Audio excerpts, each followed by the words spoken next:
We're going to move on to MMA, some Jon Jones and Daniel Cormier information. Jon Jones has been on a whole entire media tour as he regained his belt.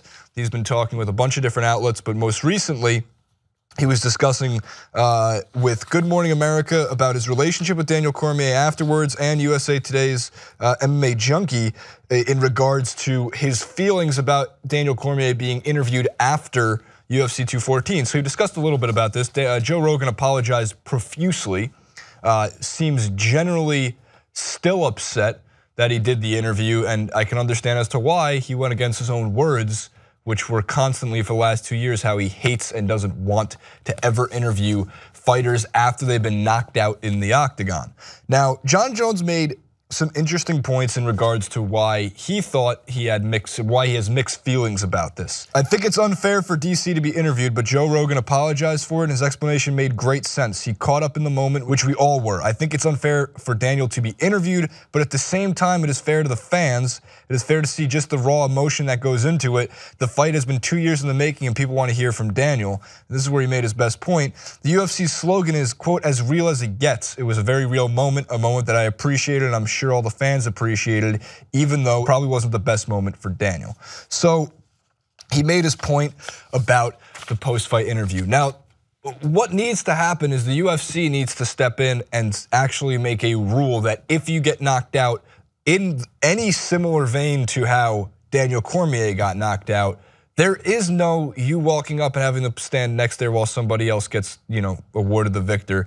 There is no stopping him from leaving the octagon. The immediate action should be take you back to the locker rooms or whatever it is and get immediate medical help if it's needed. Because any 1 second longer that you're in the octagon in a completely chaotic situation where you just got your brain scrambled like scrambled eggs, which is one of the clues in a way towards the crossword puzzle, is dangerous. It happens, unfortunately, it's a blood sport. Unfortunately, we love to watch it so much, but that doesn't necessarily mean you have to be interviewed right after you get a knee to the head and then a bunch of fists and elbows to the head. So in that sense, I understand the mixed feelings from Jon Jones. I just think that the UFC needs to step in and just make it a rule. At any point, they can drop the hammer on this. At any point, Dana White can say, hey man, no more knocked out interviews, it's done, no more, we can't have it. Now, in terms of Daniel Cormier, Jones had more to say.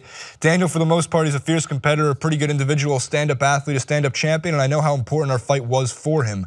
It was a legacy fight for him, and I just didn't want a win or a loss to determine his legacy. I wanted people to see him for the guy that he actually was outside of the octagon. I think that's equally as important, so I just thought I'd shed some light on him and who he was. It was just, as in it was justice.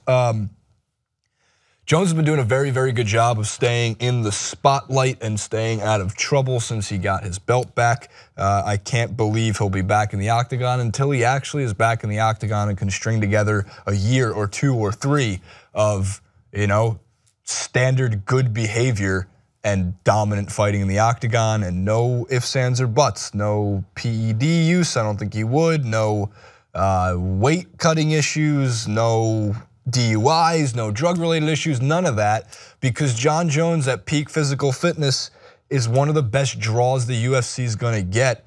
And my God, him fighting a Brock Lesnar or a Gustafsson, again, would be 2 dream fights for fans and 2 aesthetically pleasing fights for fans. And the UFC, I don't want to necessarily say they turned the corner, but they absolutely salvaged what would have been a very bad year without this Jones-Cormier fight. And I want to say even the result of how it happened. So Jones is looking pretty good so far. We're all keeping an eye on him. The media is going to be keeping an eye on him. Hopefully he continues this complete 180 from what happened after the first Daniel Cormier fight, where he was just reveling and kicking him while he was down, in that sense, metaphorically. So comment below, like, favorite, and subscribe. Again, what Jon Jones fight do you want to see next? Lesnar or Gustafsson? Do you want to see it November 4th at Madison Square Garden, December 30th in Vegas?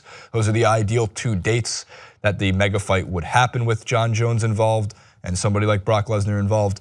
And how do you think the UFC's year has been going post 214? Comment below, and we'll see you next time.